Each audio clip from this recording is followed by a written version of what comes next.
Gloria a Dios. Queremos dar la bienvenida a cada hermano que está escuchando en esta tarde, a la amada audiencia, al que está por primera vez. Queremos bendecirle en esta tarde. Y tenemos el privilegio de comenzar un nuevo estudio de Juan. Aleluya, con la hermana Beatriz Murialdo. Aleluya, maestra de la palabra. En el nombre de Jesús queremos bendecirte. Aleluya, aleluya. Y que esta palabra haga la obra para la cual es enviada. Yo quiero ser, Señor amado, un barro en las manos del alfarero. Toma mi vida y hazla de nuevo. Yo quiero ser. Yo quiero ser un paso nuevo. Yo quiero ser, sí Señor, Señor amado, como el barro en las manos del alfarero. Toma mi vida y hazla de nuevo. Yo quiero ser, yo quiero ser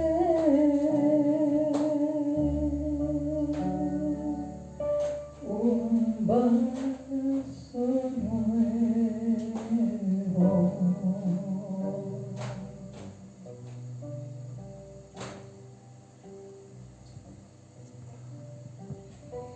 Buenas tardes, hermanos. Que Dios nos bendiga en esta tarde. Es un privilegio para mí poder compartir algo de la palabra del Señor con ustedes. Vamos a comenzar hoy un estudio del Evangelio de Juan y vamos a pedir la dirección del Espíritu Santo. Padre Santo y Dios Todopoderoso, que tu Espíritu Santo, Señor, nos dirija en este estudio, que sea tu Espíritu Santo ordenando todas las ideas, dándome sabiduría a mí para poder transmitirlo y a cada uno de los que están oyendo para poder captar todo lo que se quiere decir sobre Juan y su Evangelio. Para ti, Señor, toda la gloria y toda la honra, que tú seas enaltecido. Para ti, Señor, para ti todo lo que hacemos, Señor, es para tu gloria. Amén. Gloria a Dios. Muy bien. Bueno, antes de comenzar con el Evangelio de Juan, yo lo que quiero es compartir algo sobre la Biblia. ¿Qué es la Biblia? La Biblia es la palabra de Dios y está escrita por 40 personas, más o menos aproximadamente, en un lapso de 1500 años. Y parece mentira, pero aunque son 40 personas y está escrito en 1500 años, por personas todas distintas, de distinta cultura, en distintas épocas, distintos contextos sociales, trabajaban en distintas cosas. Hay gente que era muy, muy capaz, muy ilustrados, que sabían mucho. Otros que eran un poco más ignorantes, pero todos, absolutamente todos dirigidos por el Señor, por Dios. Dirigidos por Dios para escribir. Eran inspirados por Dios. Por eso podemos decir que la Biblia es la palabra de Dios. Y lo que quiero decirles con todo esto es que, a pesar de que fueron tantos años, a pesar de todas estas personas que escribieron su palabra, la Biblia tiene un solo hilo conductor desde que empieza en Génesis hasta Apocalipsis. Hay solo un tema importante en la Biblia, un solo hilo conductor, que es la salvación del hombre. Cuando hablamos de salvación, nos estamos refiriendo al Salvador. Nos estamos refiriendo a Jesús. Jesús quiere decir Salvador. Por lo tanto, la Biblia, toda la Biblia, se refiere a la salvación por medio del Señor Jesús. Cuando empieza la Biblia, no empieza la Biblia hablando de que hay que creer en Dios porque Dios es todopoderoso, porque Dios es el único Dios, porque es el Dios verdadero. No, no. Empieza la Biblia con que Dios creó todo lo que dice, toda la creación de Él, y el postre de la creación fue el ser humano, que lo hizo a imagen y semejanza de Él. Inmediatamente en el capítulo 3 el hombre peca. El Antiguo Testamento está lleno de profecías diciendo que iba a aparecer ese Salvador, Jesús, el Señor Jesucristo, que iba a aparecer. Es una cantidad de profecías que se vienen dando, y la primera profecía está en Génesis 3:15, que donde se promete que va a venir una simiente de la mujer que iba a aplastar a la serpiente antigua, a Satanás, en la cabeza. Satanás iba a estar molestando siempre en el calcañar, o sea, en el talón, pero este descendiente de la mujer lo iba a aplastar a Satanás en la cabeza. Todo el Antiguo Testamento está lleno de profecías diciendo cómo iban a ser ese Salvador, ese Mesías que iba a ser enviado por Dios para que viniera acá y pudiera salvar al hombre. Llegamos así a terminar el Antiguo Testamento con las profecías, y se empieza el Nuevo Testamento con los evangelios. Y los evangelios justamente dan la nueva noticia, la buena noticia de que ha nacido el Salvador en el mundo. El Señor había nacido, ese Salvador llamado Jesús había nacido y era quien iba a salvar al hombre, quien iba a hacer que el hombre nuevamente estuviera en comunión con Dios, porque el pecado había separado al hombre de Dios. Pero a través de Jesús, esa comunión se iba a estar restableciendo y el hombre nuevamente iba a estar en comunión con Dios. Llegamos entonces a los evangelios. El Nuevo Testamento empieza con los evangelios y después siguen todos los libros que corresponden al Nuevo Testamento. Cuando nosotros hablamos de los evangelios, tenemos que los evangelios Mateo, Marcos, Lucas, Juan. Vamos a empezar en orden, un poquito para ver cómo es cada uno de ellos. Cuando nosotros decimos evangelios, y si nosotros los leemos ahí uno a continuación del otro, nos parece que todos los evangelios son iguales, porque todos hablan de Jesús, porque hablan de lo que Dios hace, de lo que Jesús hace, de cómo Jesús murió, dio su vida, cargó con nuestros pecados. Él murió como un criminal, como un asesino, como el peor de los hombres en la cruz, cargando los pecados de todos nosotros. ¿Para qué?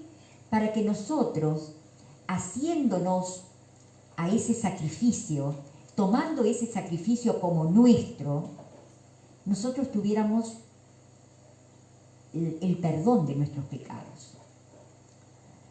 Él murió en la cruz por nosotros, cargando nuestros pecados.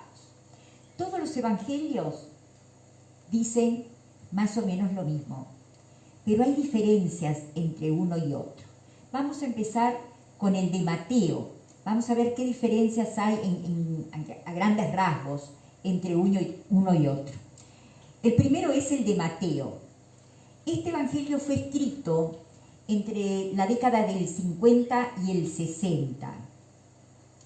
Mateo fue uno de los apóstoles elegidos por el Señor para ser de los 12, del grupo más cercano al Señor, los apóstoles, que lo acompañaron al Señor hasta su muerte, ¿no? Y después siguió. Mateo, ¿quién era Mateo? Mateo también se llamaba Leví, y él era un recaudador de impuestos. Era una persona despreciada por los judíos, porque ¿qué hacía? Sacaba dinero a los judíos para darle a los romanos, y los romanos estaban oprimiendo a Palestina. Por lo tanto, estaba haciendo un trabajo realmente despreciable por todos los judíos, porque le sacaba dinero a los judíos para darle a los romanos. Se llamaba Leví, se llamaba también Mateo. Bueno, este Mateo, cuando conoció al Señor, inmediatamente dejó el trabajo que estaba haciendo y siguió al Señor Jesucristo. Siguió al Señor. Este evangelio está escrito para los judíos porque él era judío. Entonces le escribe a los judíos diciéndole quién es Jesús.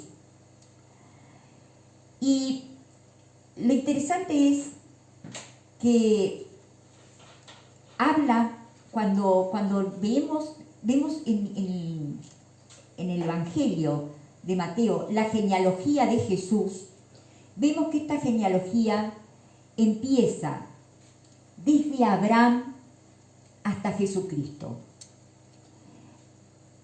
A Mateo no le interesa la genealogía antes de Abraham, le interesa Abraham porque es el padre de la fe. Entonces empieza con Abraham hasta el nacimiento de Jesús. Él es un judío y este evangelio está escrito para los judíos. Cuando está hablando del reino de Dios, no se refiere al reino de Dios, no lo llama reino de Dios, lo llama el reino de los cielos. ¿Por qué? Porque los judíos eran muy temerosos de usar el nombre de Dios.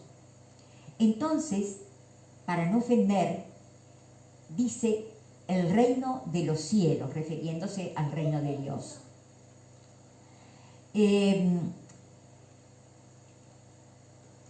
Vamos a seguir ahora con el Evangelio de Marcos. O sea que este Evangelio, el primer Evangelio, está dirigido a los judíos para convencerlos que Jesús era el Mesías que estaban esperando. Las profecías se habían cumplido y Jesús había nacido cumpliendo todas las profecías que estaban en el Antiguo Testamento. Se sigue con el Evangelio de Marcos. ¿Quién era Marcos? Bueno, Marcos era un amigo íntimo, era un jovencito en la época, un adolescente, en la época en que Jesús murió. Era muy amigo de Pedro y se acuerdan que era familiar, era primo, dicen, de Bernabé, el que había salido con Pablo en una misión de misiones.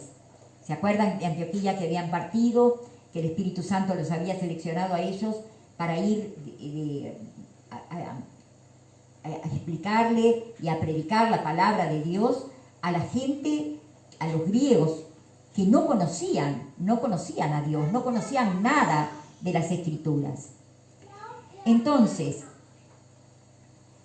Marcos había salido con Pablo y con Bernabé, era primo de Bernabé, y había salido con ellos, era mucho más joven que ellos, y había salido con ellos a predicar el Evangelio como misionero. Este Evangelio que escribe Marcos, que se puede llamar, y que muchos teólogos lo llaman también, el Evangelio de Pedro. ¿Por qué? Porque Marcos era muy amigo, un amigo íntimo de Pedro, y todas las cosas que Pedro había vivido con el Señor Jesús, se las había comentado a Marcos. Inspirado por Dios, por supuesto, Marcos escribe este evangelio. Y está escrito para los romanos que no creían en el Señor, que nunca habían conocido al Señor. Y entonces, como está escrito para los romanos, usa un lenguaje que nosotros diríamos un lenguaje medio militar, porque es medio inmediatamente después de esto, al terminar esto, empezando con así, es medio, no se llena mucho de palabras, y usa una palabra muy a menudo, que es la palabra inmediatamente. 40 veces está escrita la palabra inmediatamente en el Evangelio de Marcos. Está escrita sobre todo para los romanos. Y lo que le importa a Marcos es redactar los milagros, contar los grandes milagros que el Señor Jesús había hecho. ¿Para qué? Para que ellos se deslumbren. Porque como ellos tenían tantos dioses, al conocer que Jesús había hecho tantos milagros, él quería enfatizar eso para que creyeran realmente que Jesús era este Mesías que estaban esperando, un ser especial, un hombre y Dios que iba a cambiar las cosas. Y entonces en el Evangelio de Marcos están redactados muchos milagros. Presenta a Jesús como el siervo de Dios, el siervo que vino acá, que siendo Dios se humilló para venir acá y que era obediente a todo lo que Dios le ordenaba, le decía. Llegamos a Lucas, tercer evangelio. Bueno, el Evangelio de Marcos, me olvidé decir, el Evangelio de Marcos se cree que es el primer evangelio escrito. Está escrito en la época en la década del 50. Después tenemos el Evangelio de Lucas, escrito en la década del 60.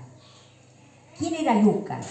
Lucas era un griego que era llamado por Pablo el médico amado. Llegó a ser muy amigo de Pablo. Nunca trató directamente con Jesús. Él conoce a Jesús a través de los discípulos de Jesús. Y conoce, bueno, se interesa, pone en orden las cosas. Es quizás el evangelio más ordenado cronológicamente, porque él se toma su tiempo para poner las cosas ordenadas. Todo lo que va primero, lo que va después, y va dirigido a un excelentísimo Teófilo. ¿Quién es ese excelentísimo Teófilo? Bueno, no lo sabemos, no sabemos quién es. Pero ese excelentísimo Teófilo debe ser alguien muy importante que estaba en el gobierno romano o que estaba cerca de los emperadores o que ocupaba un lugar muy importante, que Lucas se refiere a él como excelentísimo Teófilo. Y Hechos de los Apóstoles, que es la continuación porque era un solo libro, Hechos de los Apóstoles que venía a continuación también, son las cosas puestas en orden por Lucas, dirigidas también a Teófilo. Como está dirigido para los griegos, para los romanos, que estaban empapados en la cultura griega, y saben que los griegos tenían la idea de la perfección del hombre. Ellos lo que querían era el hombre perfecto. Entonces Lucas presenta al Señor Jesús como el hombre perfecto, el hombre que no tiene defectos, el hombre perfecto. Así como Jesús es Dios, Lucas lo presenta como el hombre perfecto.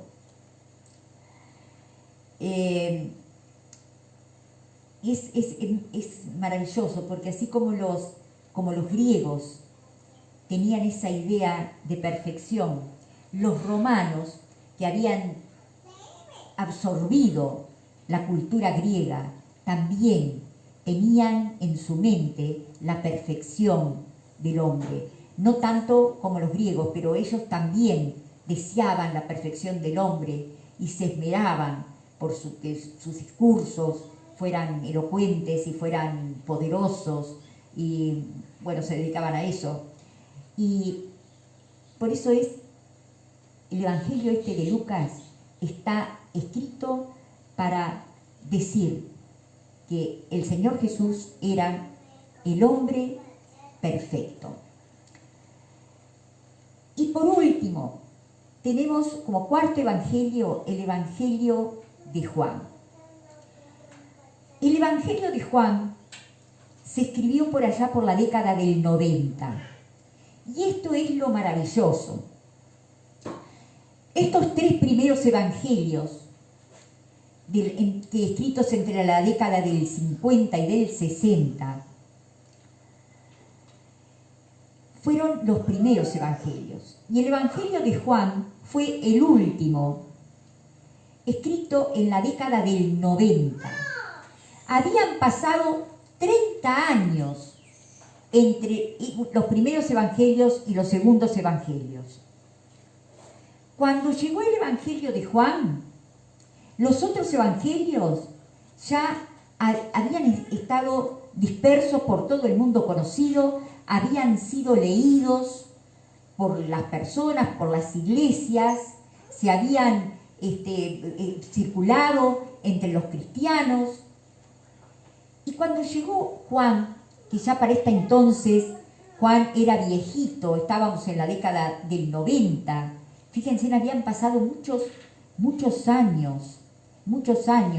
Si el Señor Jesús fue crucificado cerca del año 30, fíjense que para el 90 Juan tenía unos cuantos años, era muy viejito. Parece que Juan falleció en el año 98 y fue el único de los apóstoles que murió por muerte natural.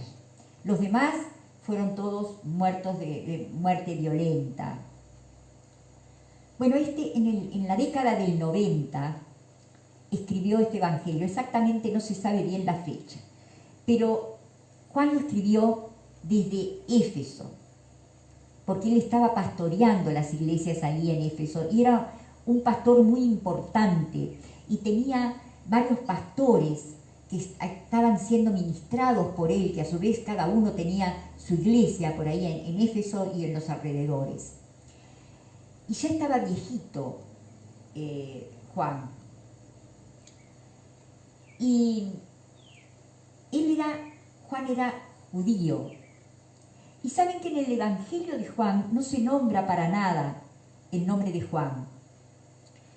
Pero Juan conocía exactamente la cultura judía, conocía las costumbres, conocía los hebraísmos, es decir, la forma de hablar, los paralelismos que usaban los judíos para hablar, para enseñar, comparaban una cosa con otra. Eso Juan lo manejaba muy bien. Y también conocía la geografía de Palestina, sabía dónde estaba un lugar, dónde estaba otro, él los nombraba, sabía cuánto tiempo llegaban de un lugar a otro, cómo eran la navegación en el mar de Galilea, las tormentas que se levantan, todo eso él lo conocía muy bien. Por eso lo da a conocer en su Evangelio y habla sobre eso. También habla de los grupos políticos y religiosos, que Juan los conocía muy, pero muy bien. Estaba muy bien informado sobre los grupos políticos y religiosos que había en la época de Jesús. Y quiero decirles algo. Cuando Juan escribe este Evangelio, el templo ya no existía, porque en el año 70 fue destruido por Tito el templo, fueron destruidos los muros de Jerusalén, y Jerusalén, gran parte de Jerusalén también fue destruida. Y todos tuvieron que salir de Jerusalén. Entonces, es muy bueno el Evangelio de Juan porque nos da a entender cómo era la vida de los políticos y de los religiosos en ese mundo donde Jesús vivió y se manifestó, y donde Jesús enseñó, y donde Jesús hizo sus milagros. Y hablando de milagros, el Evangelio de Juan no habla de milagros, habla de señales. ¿Por qué? Porque los judíos pedían señales. Y Juan les habla de señales. Señales. Y hay 3 palabras importantes que menciona Juan en su Evangelio. Señales, creer y vida. La palabra creer en el Señor. Creer en el Señor. Él habla de creer en Dios, creer en Jesús, creer en lo que Él hace. Eso, la palabra creer, 98 veces aproximadamente está en el Evangelio de Juan. Y vida de la que habla el Evangelio de Juan, es el resultado de creer. Y las señales son algo necesario que tenían que ver los judíos, que tenían que mirar los judíos para convencerse de que el Señor Jesucristo era el Mesías que había de venir. Y entonces tenemos los 4 evangelios acá: Mateo, Marcos, Lucas y por último, después de 30 años de haber sido escritos los otros, el Evangelio de Juan. Estos 3 primeros, que son Mateo, Marcos y Lucas, se llaman evangelios sinópticos. ¿Qué quiere decir sinópticos? Sinópticos quiere decir, lo busqué en el diccionario, permite abrazar con la vista un conjunto de cosas en un cuadro sinóptico. Cuando nosotros vemos una película, la sinopsis de una película, en 2 o 3 minutos nos muestran lo más importante de la película.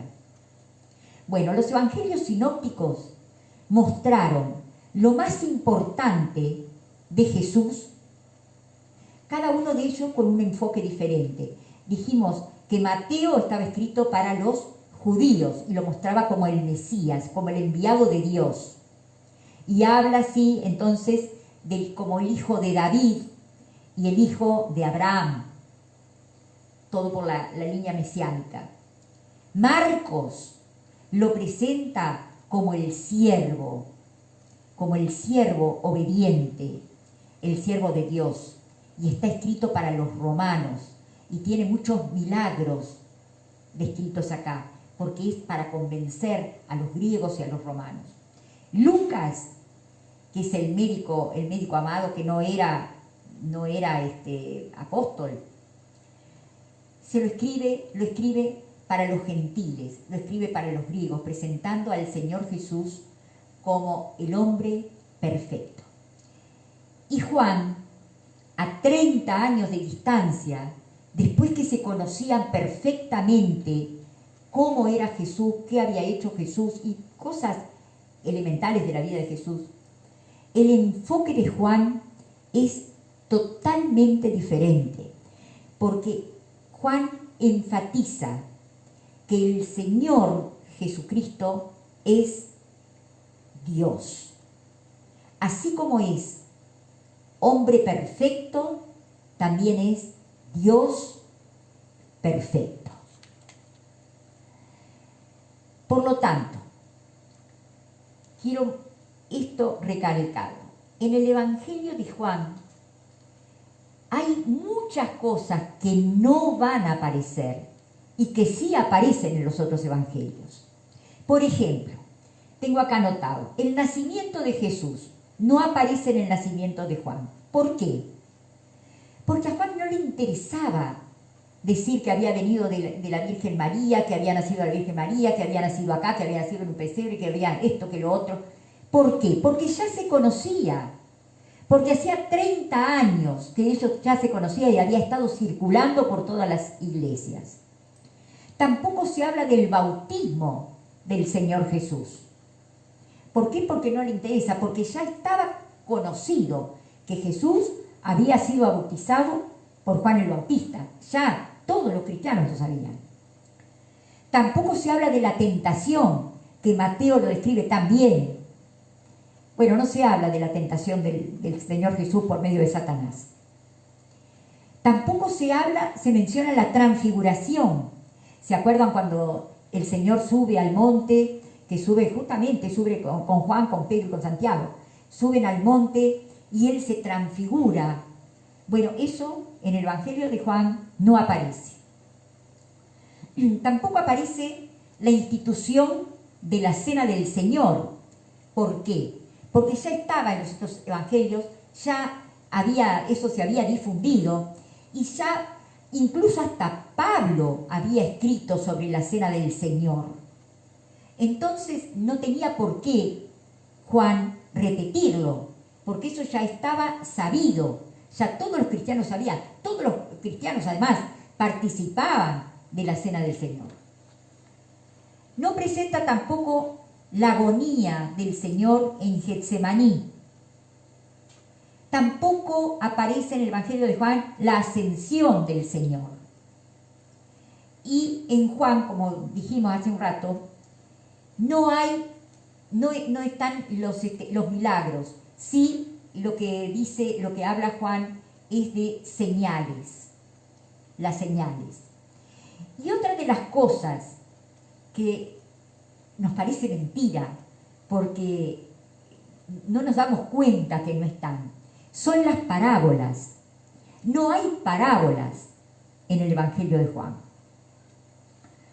Y nosotros de repente cuando nos piden una parábola decimos, ay, lo vamos a buscar en el Evangelio de Juan. Justo, no hay. No están las parábolas en el Evangelio de Juan. Vamos a ver quién es este Juan. Juan, vamos a ver, yo tengo algunas citas acá en la Biblia donde habla del carácter de Juan, de cómo era, de quién era su madre, de quién era su padre, de su hermano, algunas cosas. Pero antes de eso, quiero decirles algunas cosas, algunas señales que están solamente en el Evangelio de Juan. La primera, el agua transformado en vino. ¿Se acuerdan en la boda de Caná de Galilea, cuando son invitados la madre del Señor Jesús, Jesús y todos los discípulos también son invitados ahí, y empieza a faltar el vino, y la madre, que era seguramente familiar de la boda o dueño de casa, se alarma y dice, ay, porque eran fiestas largas, que duraban varios días, dice, no hay vino. Y se acuerdan que Jesús transforma el agua en vino.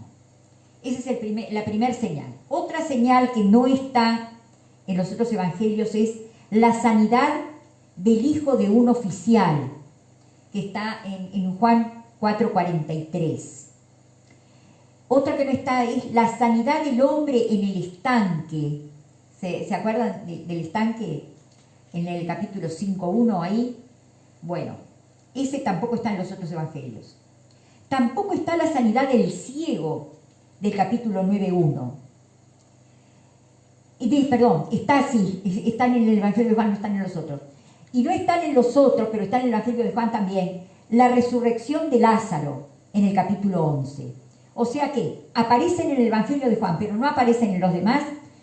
El agua transformada en vino, la sanidad del hijo del oficial, la sanidad del hombre en el estanque de Bethesda, el hombre ciego del capítulo 9 y la resurrección de Lázaro. Eso lo encontramos solamente en el Evangelio de Juan.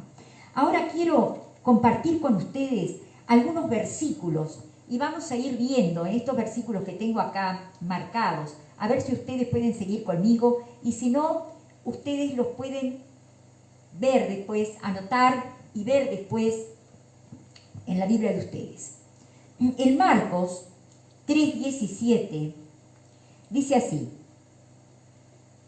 Jesús está llamando a los 12 y dice que llamó a Jacobo, hijo de Zebedeo, y a Juan, hermano de Jacobo, a quienes apellidó Boanerges, esto es, hijos del trueno. O sea que eran hijos de Zebedeo, Juan era hermano de Jacobo. ¿Y por qué les habrá llamado Boanerges, hijos del trueno? ¿Vieron cómo suena el trueno? Bueno, así sonaban ellos cada vez que tenían algún problema.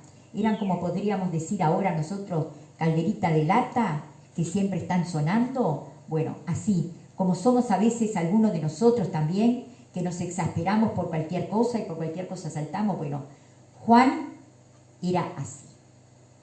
Jacobo también, pero Juan más todavía. Otro versículo que quiero compartir con ustedes. Marcos 9:38.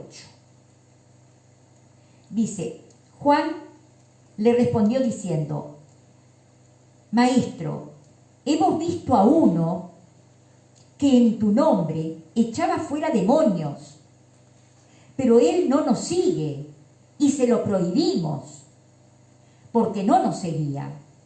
O sea, a él le importaban las cosas espirituales.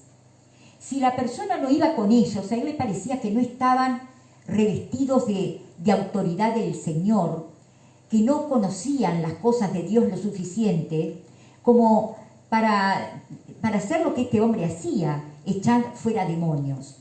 Y el Señor le dice, pero Jesús le dijo, no se lo prohíbas, porque ninguno hay que haga milagros en mi nombre, que luego pueda decir mal de mí.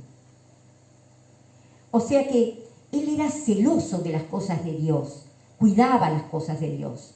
No quería que las cosas de Dios fueran tomadas por profanos. Él las defendía. Otro versículo que quiero compartir con ustedes es el Marcos 10:37. Dice, ellos le dijeron, acá está hablando de Santiago y Juan, los dos. Ellos le dijeron, concédenos que en tu gloria, le estaban diciendo al Señor, nos sentemos el uno a tu derecha y el otro a tu izquierda. Entonces Jesús les dijo, no sabéis lo que pedís. ¿Podéis beber del vaso que yo bebo o ser bautizados con el bautismo que yo soy bautizado? Ellos dijeron, podemos. Jesús les dijo, a la verdad, del vaso que yo bebo beberéis y con el bautismo con que yo soy bautizado seréis bautizados. Pero el sentaros a mi derecha y a mi izquierda no es mío darlo, sino a aquellos para quienes está preparado. O sea que ellos eran ambiciosos. Ellos querían, tanto Juan como Jacobo, que era el hermano, querían ocupar lugares importantes, querían estar en los lugares de preeminencia, querían como todos nosotros, eran orgullositos, les saltaba el orgullo y querían ocupar el lugar de preferencia. Vamos a seguir leyendo a ver qué pasó acá. Marcos ahora 15:40. Dice, también había algunas mujeres, ahora se está refiriendo a las mujeres, mirando de lejos, acá es cuando Jesús está siendo crucificado, mirando de lejos, entre las cuales estaba María Magdalena, María, la madre de Jacobo, el menor, y de José, y Salomé. Esta Salomé parece que era la señora de Zebedeo y que era a su vez parienta de María. No sabemos si era hermana de María, si era prima de María, pero era llegada a María. Vamos a ver en Lucas 9:54 un dato más sobre Juan. Dice así, cuando estaban pasando por Samaria, refiriéndose a los samaritanos que no los dejaron pasar, dice, viendo esto sus discípulos, Jacobo y Juan, que no habían dejado pasar a los discípulos y a Jesús, dijeron, Señor, y acá Juan era el que llevaba la delantera, ¿quieres que mandemos que descienda fuego del cielo como hizo Elías y los consuma? Entonces volviéndose él, el Señor Jesús, los reprendió diciendo, vosotros no sabéis de qué espíritu sois, porque el Hijo del Hombre no ha venido para perder las almas de los hombres, sino para salvarlas. Y se fueron a otra aldea. O sea que, ¿cuál era el sentimiento de Juan? Mandar que viniera fuego del cielo y que los consumiera, que se murieran. Y dice el Señor, no, yo no vine para esto, vine para que se salven, para que conozcan. Vamos a ver otro versículo. Vamos a ver acá en Juan 13:23. 13:23 dice, y uno de sus discípulos, al cual Jesús amaba. Este es el nombre que Juan se da a sí mismo. Dijimos dijimos hace un rato que Juan no está nombrado en el Evangelio de Juan, pero está acá nombrado, dice acá en el 23,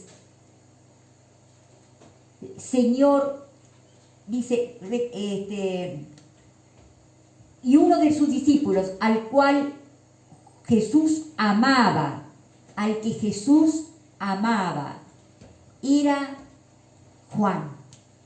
Este es el nombre que él se da en el Evangelio. No se llama yo soy Juan, pero sí se llama al que Jesús amaba, al que Jesús amaba. Así él se nombra a sí mismo en el Evangelio que él escribió. Vamos a ver otro versículo. En Juan 20:31.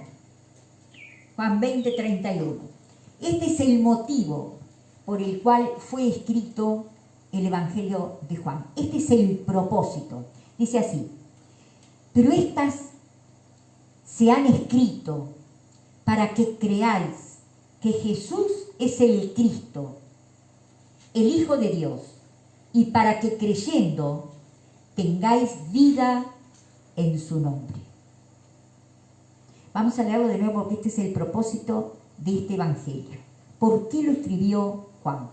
Lo escribió, dice, pero estas cosas se han escrito, todo esto que está escrito en el Evangelio de Juan, se ha escrito para que creáis que Jesús es el Cristo, el Hijo de Dios, y para que creyendo tengáis vida en su nombre.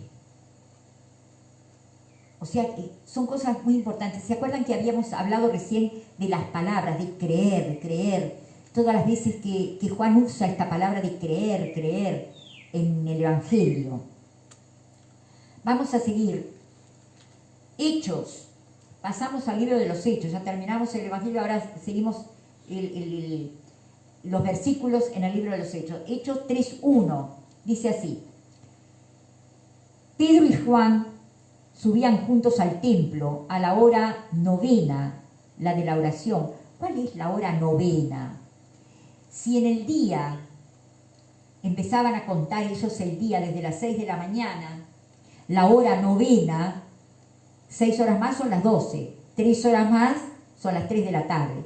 La hora de la oración, las 3 de la tarde, la hora novena. O sea que Juan era un hombre de oración, un apóstol de oración. Y dice acá, Pedro y Juan subían juntos al templo a la hora novena, la de la oración. Vamos a seguir adelante, acá en Hechos 12:2. Y acá estamos hablando de un hecho triste, ¿no? Porque acá habla de cómo el hermano de él, Jacobo, muere. A Jacobo lo mata Herodes, el rey, dice, y mató a espada, vamos a leer desde el versículo 5, dice, en aquel mismo tiempo el rey Herodes echó mano a algunos de la iglesia para maltratarles, y mató a espada a Jacobo, hermano de Juan. Lo mató a espada. Así muere el apóstol Jacobo, hermano de Juan. Y el único que queda después, se van muriendo uno a uno, se van muriendo de diferentes maneras. El único que queda y que muere de muerte natural es Juan. Y que muere, ya es el último, ya no quedaba nadie de aquellos discípulos, pero queda Juan viejito, y escribe en esa década del 90, escribe el Evangelio de Juan, escribe las 3 epístolas, primera, segunda y tercera de Juan, y escribe Apocalipsis. Ahora, nosotros vemos que hijos del trueno, como le decía Jesús a Jacobo y a Juan, después cambian. Y lo vemos a Juan, lo vemos con una ternura especial. Ya lo vemos en el libro de los Hechos con una ternura especial. Y después, cuando llegamos a primera, segunda y tercera de Juan, cambió tremendamente. El Espíritu Santo lo había transformado de tal manera que el lenguaje de él en estas epístolas es amados, hijitos. Ya no quería que descendiera fuego del cielo para consumirlos. Es todo querido, amado, mis hijitos, con un cariño, con una ternura. Qué maravilloso cómo Dios nos cambia a cada uno de nosotros, ¿no? Cómo Dios nos transforma, cómo Dios te transforma a ti, como Dios me ha transformado a mí, y cómo Dios sigue transformando en este momento. Todos estos discípulos del Señor, los 12 apóstoles, más todos los discípulos, infinidad de discípulos, los 70, ¿se acuerdan de los 70 que salieron a predicar? El grupo íntimo de ellos, el grupo íntimo, entre ese grupo íntimo que siempre estaban alrededor de Jesús, estaba Pedro, Jacobo y Juan. Jacobo también llamado Santiago. Jacobo y Juan. Eran los 3 que estaban siempre al lado de Jesús y que Jesús los llamaba para todo lo que hacía. Ellos eran siempre los que estaban ahí alrededor del Señor. Cómo Dios nos transforma, cómo Dios nos cambia a cada uno de nosotros.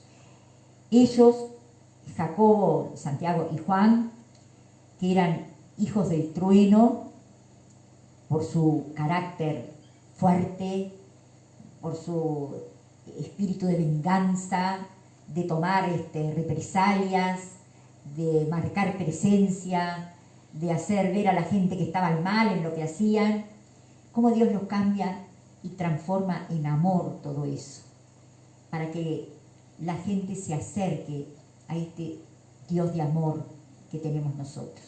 Y Jesucristo, su Hijo amado, nuestro Dios, Rey de Reyes, Señor de Señores, nuestro único Dios, que vino a esta tierra a salvarnos, a entregar su vida por nosotros. Vamos a dejar por ahora acá. Los espero en la próxima clase para seguir hablando del Evangelio de Juan. Y ya vamos a empezar, entonces, si ustedes quieren ir leyendo, vamos a empezar con el capítulo 1 y vamos a ver si podemos seguir un poquito más. Que Dios los bendiga grandemente. Ha sido un placer para mí compartir esto con ustedes, un privilegio. Que Dios los bendiga grandemente y vamos a orar. Padre Santo, que esto sirva para mis hermanos, para comprender un poquito más de los tiempos de la Biblia, que comprendan un poco más de este Evangelio de Juan, el último Evangelio escrito, y que fue tan distinto a los otros Evangelios porque presenta al Señor Jesús como Dios. Padre amado, para ti toda la gloria y toda la honra, y yo te ruego, Dios mío, que tú estés bendiciendo a cada uno de mis hermanos que han estado oyendo esto. Amén. Y aquellos que todavía no te conocen, que puedan empezar a conocerte. Amén. Gloria a Dios.